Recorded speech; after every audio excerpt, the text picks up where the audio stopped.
The arithmetic was simple. The conclusion wasn't. Venezuela possessed roughly 300 billion barrels of proven oil reserves beneath its soil, more black gold than any nation on Earth. With that geological lottery ticket, every Venezuelan should have been living like royalty. Instead, millions struggled, and millions fled. This isn't political theater. This is forensic accounting. When you inherit paradise and turn it into purgatory, mathematics demands an explanation. January 2026. Nicolás Maduro is reported to be in U.S. custody. But before we file this chapter under military victory or political destiny, understand the deeper truth. The handcuffs were forged by economics long before anyone stepped off a helicopter. The operation, whatever its exact details, was the final signature on a verdict written in spreadsheets years ago. Tonight we're conducting the economic autopsy of South America's most spectacular financial suicide. 3 warning signs that should have triggered alarms, plus 1 quick test that reveals when any economy is about to collapse. We'll follow the timeline, examine the numbers, and dissect the mechanisms that transformed the continent's richest resource endowment into a humanitarian disaster zone. By the end, you'll understand who collected the profits, who inherited the debt, and who ultimately received the final invoice. Failure number 1, the golden curse. Picture this scenario. You win the world's largest lottery. Your prize, an endless supply of the most valuable commodity on the planet. Common sense says you invest wisely, diversify your income streams, and build sustainable wealth for generations. Venezuela took that lottery ticket and decided to burn it for warmth. When oil traded at $100 per barrel in the early 2000s, Venezuela caught what economists call Dutch disease. Here's the simplified version for those who skipped economics class. When your country makes enormous profits selling one export, your currency becomes incredibly strong. That strength makes importing goods from other countries dirt cheap. Why cultivate tomatoes locally when you can purchase them from Colombia for pennies? Why manufacture automobiles when you can import them from Japan at bargain prices? So Venezuela stopped producing. They abandoned agriculture. They dismantled manufacturing. The entire economy became a single pipeline from underground oil deposits to international markets, with everything else purchased using petroleum revenues. This strategy works perfectly when crude prices remain elevated. The party continues indefinitely. But Venezuela's leadership committed an unforgivable sin against their own golden goose. Between 2002 and 2003, approximately 18,000 engineers and technical specialists went on strike at PDVSA, the state-owned petroleum corporation. These weren't political protesters. These were the skilled professionals who understood how to maintain high-pressure underground extraction systems, how to repair sophisticated drilling equipment, and how to keep production flowing efficiently. The government's response? Mass terminations. Nearly 20,000 technical experts were permanently removed and replaced with political loyalists who possessed extensive knowledge about revolutionary slogans, but virtually zero understanding of petroleum engineering. Picture replacing the entire medical staff at a hospital with enthusiastic volunteers who've never attended medical school, then acting surprised when patients start dying. By 2013, when Nicolás Maduro assumed power, Venezuela was pumping approximately 3 million barrels daily. The infrastructure was already deteriorating, but oil revenues were still flowing. Instead of investing in maintenance and technical training, Maduro treated PDVSA like his personal bank account. Military rallies needed funding. Withdraw from the oil company. Generals required bribes. Take it from petroleum revenues, equipment maintenance. postpone it indefinitely. The production collapse was mathematically inevitable. 3 million barrels per day dropped to approximately 800,000 by the time international attention focused on the crisis. At the lowest point around 2020, output fell to roughly 337,000 barrels daily. Venezuela had successfully transformed from a major oil exporter into an oil producer that struggled to reliably refine fuel domestically, at times reportedly relying on imports and swaps to keep gasoline flowing. Failure, 102, the printing press apocalypse. When oil revenues crashed in 2014, any rational government would have implemented one of two strategies. Option 1, increase taxation to maintain government revenue. Option 2, reduce spending to match decreased income. Maduro selected option 3, print unlimited amounts of currency, and hope mathematics would somehow cooperate. This wasn't ordinary inflation. This was economic velocity that shattered every measurement device. In 2013, inflation reached a concerning 56% annually, troubling but manageable for a government with basic competence. By 2015, the rate hit 180%. By 2016, inflation moved into the hundreds of percent. Then the dam burst completely. According to estimates from the International Monetary Fund and Venezuela's own National Assembly, inflation exploded into true hyperinflation territory in 2018-2019, with published estimates ranging from the hundreds of thousands percent to well over 1,000,000% depending on methodology and period measured.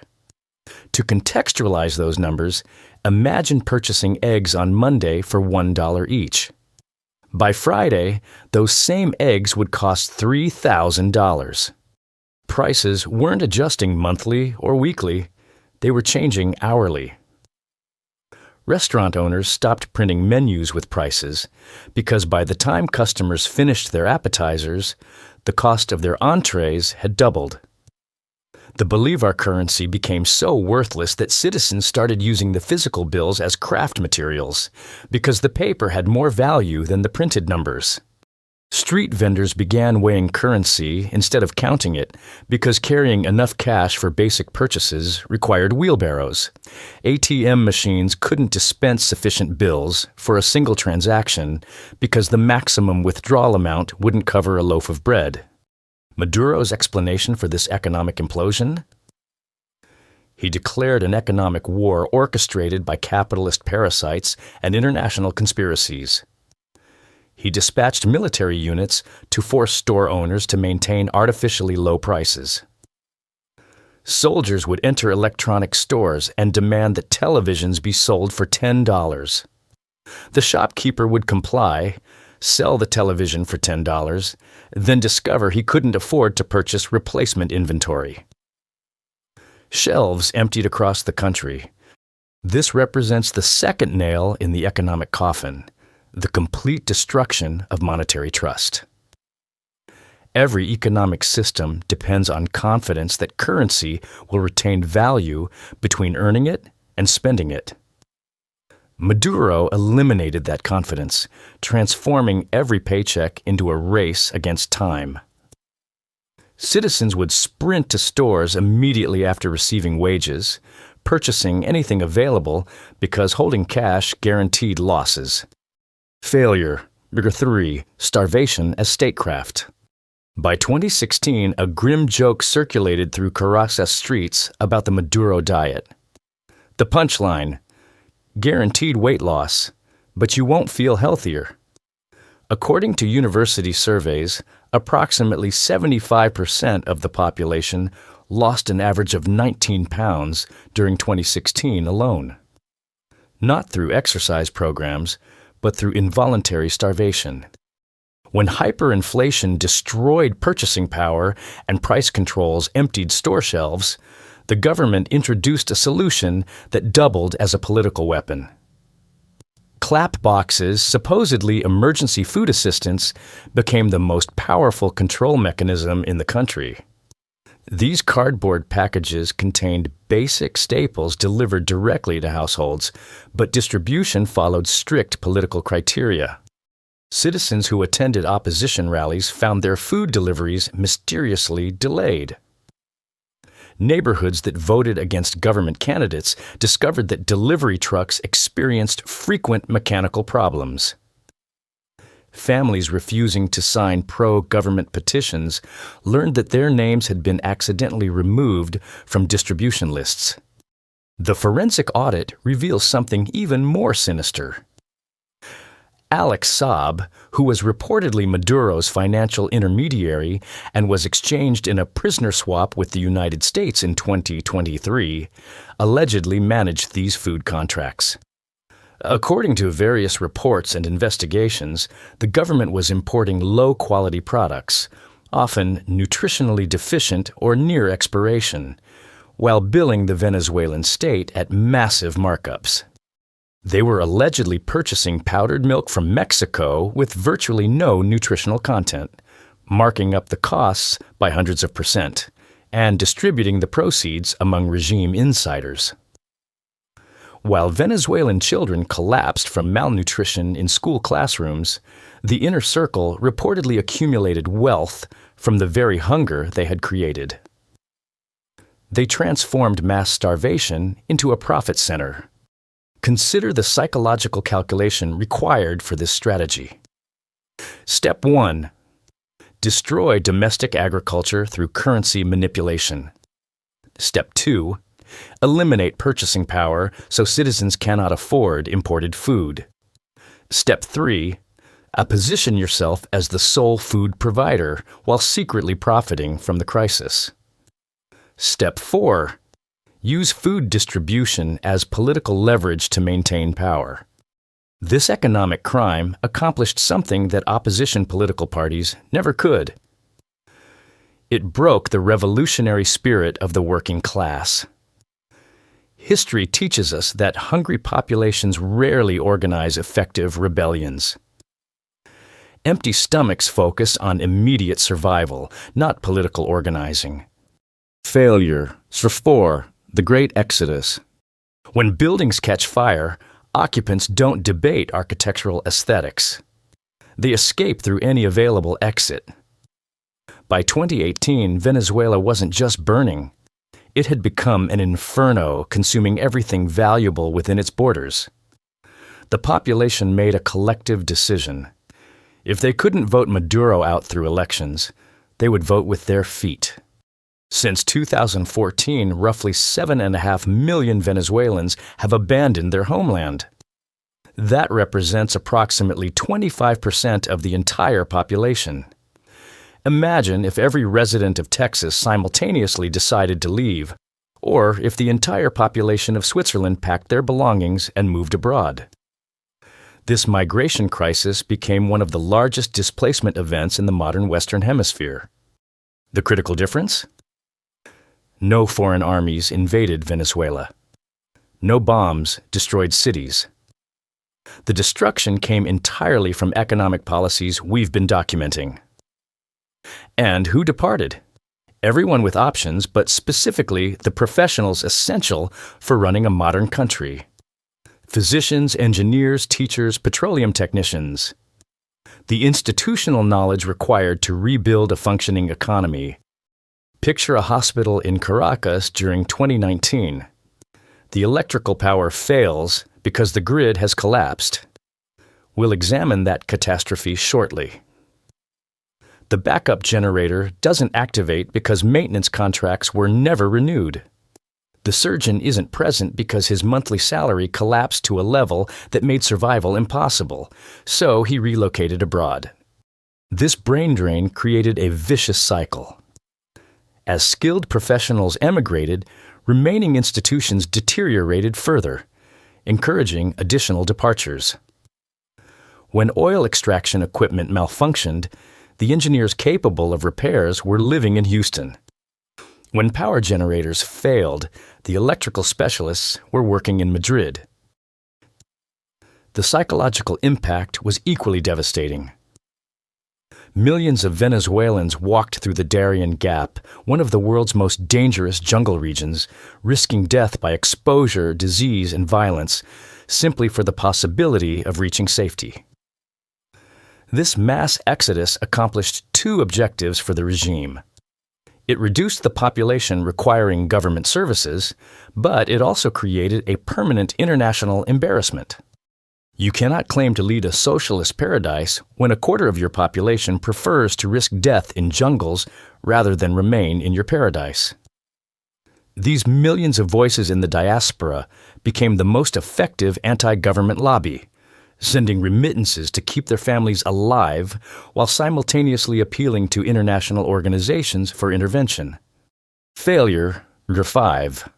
The day darkness fell. Early March 2019. If you were riding an elevator to the 20th floor, traveling on underground metro systems, or performing surgery with a scalpel in hand, you experienced pure terror. Venezuela disappeared. The entire country went dark for nearly a week. The Guri Dam, one of the planet's largest hydroelectric installations, which supplied approximately 80% of the nation's electricity, completely failed. Maduro's official explanation? A cyber attack orchestrated by the United States government and Senator Marco Rubio executed through laptop computers in Washington, D.C. He claimed that American hackers had remotely destroyed the power grid through sophisticated cyber warfare. The engineering reality was simpler and more embarrassing.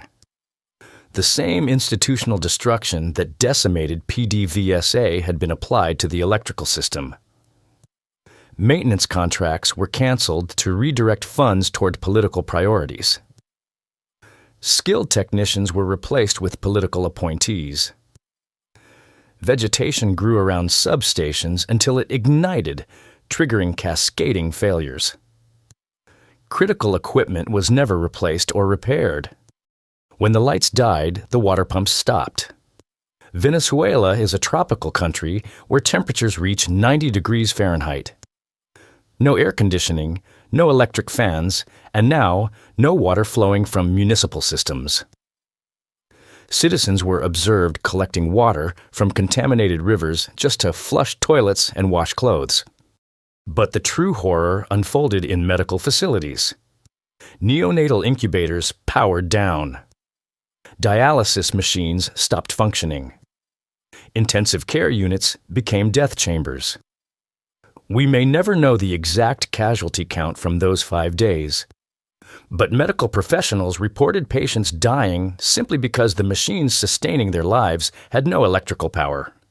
This catastrophe revealed that the economy had moved beyond abstract numbers into direct physical threats to human survival. The state had failed to provide the two most fundamental requirements of civilization, light and water. Yet, in a twist that would challenge Hollywood scriptwriters, the regime discovered a survival strategy that contradicted everything they had previously claimed to believe. Failure 6. The capitalist lifeline. By 2020, Venezuela existed in an economic twilight zone. Walk through certain neighborhoods and witness families searching garbage bags for edible scraps. Walk 2 blocks away and discover gleaming new stores called Bodegones selling imported Nutella, premium vitamins, PlayStation gaming consoles, and champagne. After years of denouncing American imperialism, Maduro quietly implemented the most capitalist policy imaginable. He legalized the United States dollar. He abandoned attempts to control exchange rates because he literally lacked the resources to maintain artificial currency values. The dollar was permitted to flow freely through the economy. This created a two-tier society that perfectly illustrated the regime's failures. Tier 1 consisted of 95% of the population earning bolivars that were essentially worthless. Tier 2 included government cronies, military generals, and families receiving remittances from abroad who possessed actual dollars. Suddenly, Caracas developed a bubble of luxury that created illusions of economic recovery. New restaurants opened serving $100 steaks. Casinos reopened for business. Social media influencers posted videos claiming Venezuela had been fixed. But this prosperity was a mirage built on money laundering and remittances. The government wasn't producing anything. They weren't collecting meaningful tax revenues. They weren't providing basic services. They were simply facilitating the washing of criminal proceeds through luxury imports while the broader population continued starving. Speaking of economic illusions, YouTube's algorithm unfortunately doesn't allow me to print currency, but if you click that subscribe button, it signals that this forensic analysis provides value worth sharing. The channel grows, and frankly, it costs nothing, unlike the price ordinary Venezuelans paid when money stopped meaning anything. Failure 7. Blood gold. When petroleum revenues collapsed and the government stopped collecting legitimate taxes, where did they find cash to maintain military loyalty? How do you pay generals enough money to prevent them from arresting you? The regime turned to the world's oldest currency, gold extracted through environmental devastation. Maduro looked at the Venezuelan Amazon, one of Earth's most biodiverse regions, and declared it open for business. The Orinoco mining arc was established, a zone larger than Portugal, designated for gold extraction. But this wasn't regulated industrial mining with environmental safeguards. This was economic desperation disguised as policy. The regime granted control of these mining operations to a combination of military units and actual criminal organizations, including Colombian guerrilla groups like the ELN. They employed mercury, a toxic heavy metal, to separate gold particles from soil.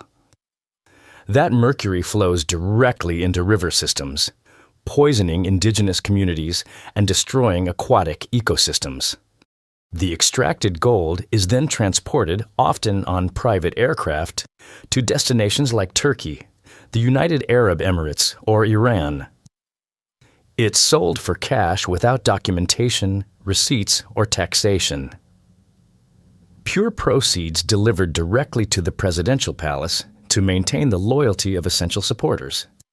This arrangement reveals Venezuela's transformation by 2024 and 2025. It was no longer functioning as a state. It had become a criminal enterprise costumed as a government. The economy wasn't measured by gross domestic product. It operated on extraction principles. Extract petroleum until the wells run dry.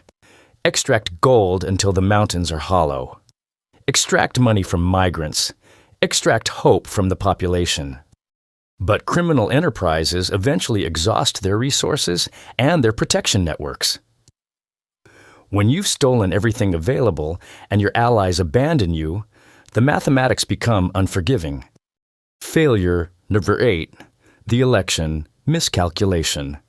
If you followed news reports during 2023 and early 2024, you might have noticed whispers suggesting Venezuela was stabilizing. Inflation had decreased slightly from hyperinflation to merely catastrophic levels. Oil production increased marginally because the United States had eased certain sanctions and granted Chevron limited licenses. There was even diplomatic progress. The Barbados Agreement offered a straightforward bargain. Conduct genuinely free elections in July 2024, and the international community would permit Venezuela to sell oil again. The economy could finally recover oxygen. This represented the ultimate test of whether Maduro prioritized personal power over national welfare. July 28, 2024 became the day Venezuela's economy could have been rescued. Opposition candidate Edmundo Gonzalez didn't simply win according to polls. He achieved what many estimates described as a 70 to 30% victory margin. Exit polling indicated overwhelming demand for change. International observers reported massive turnout despite government intimidation. Maduro faced a binary choice. Option A. Accept electoral defeat, negotiate immunity arrangements, retire to a comfortable beach somewhere with his accumulated wealth, and allow the country to rebuild. Option B. Steal the election results, reject international legitimacy, and doom Venezuela to eternal economic isolation. He selected option B. He announced victory without providing voting documentation. He arrested peaceful protesters. He rejected international mediation. In that moment, he severed Venezuela's economic lifeline. The United States restored sanctions. Foreign investors who had been cautiously exploring opportunities packed their bags and departed. This decision proved to the world, and critically to his own military leadership, that as long as Maduro remained in power, Venezuela would never generate legitimate revenue again. He had become the blockage preventing economic recovery.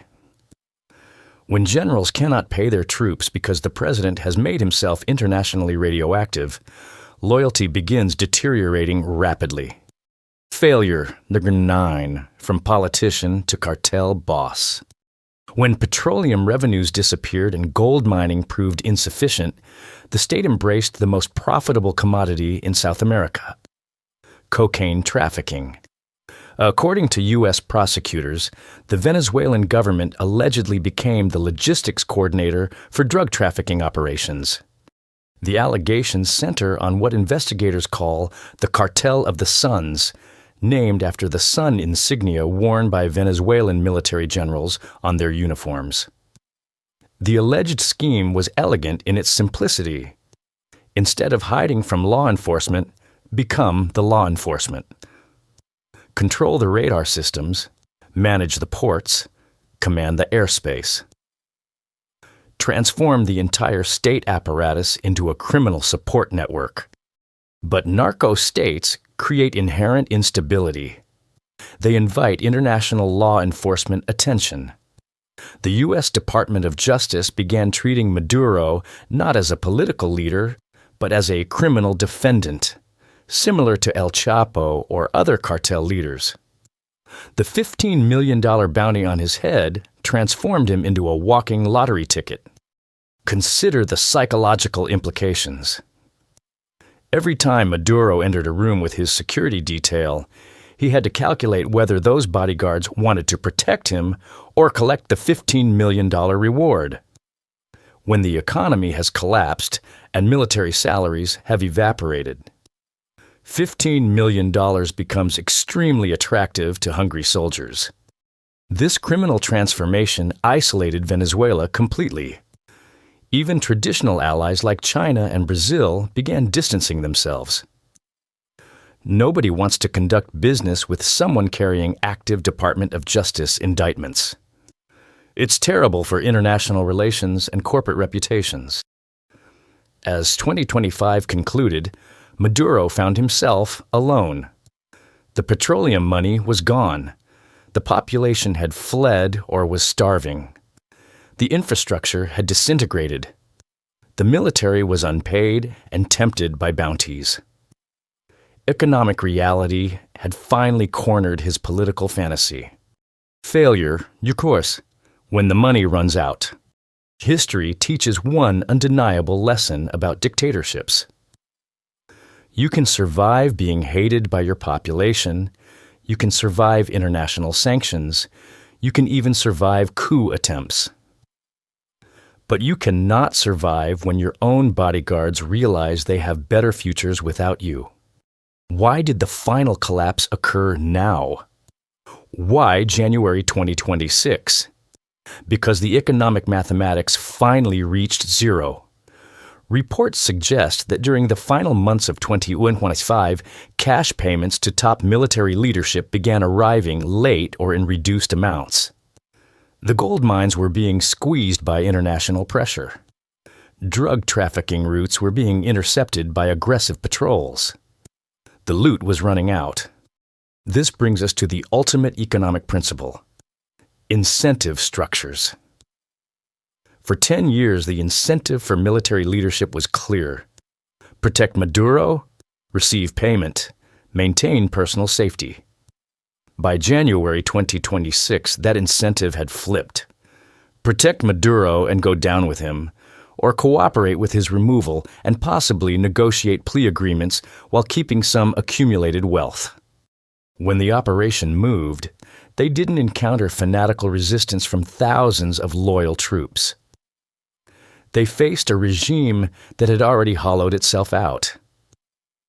The structure was economically rotten. One push and everything collapsed. The economy hadn't just weakened him, it had stripped away his protection and transformed him from a leader into a liability. The verdict: 3 laws of economic collapse. Nicolás Maduro is reported to be in U.S. custody. But let's be absolutely clear about what actually defeated him. It wasn't just political ideology or international pressure. It was a fundamental refusal to accept mathematical reality. He believed he could print wealth. He couldn't. He believed he could eat petroleum. He couldn't. He believed he could rule over ruins indefinitely. He couldn't. Here's the final accounting of the Maduro era. GDP contracted by nearly 80%, one of the worst economic collapses in peacetime history. At its peak, over 90% of the population lived in poverty. Nearly 8 million people, roughly 25% of the country, were forced into exile. The national currency became so worthless, it literally ceased to exist as a meaningful medium of exchange.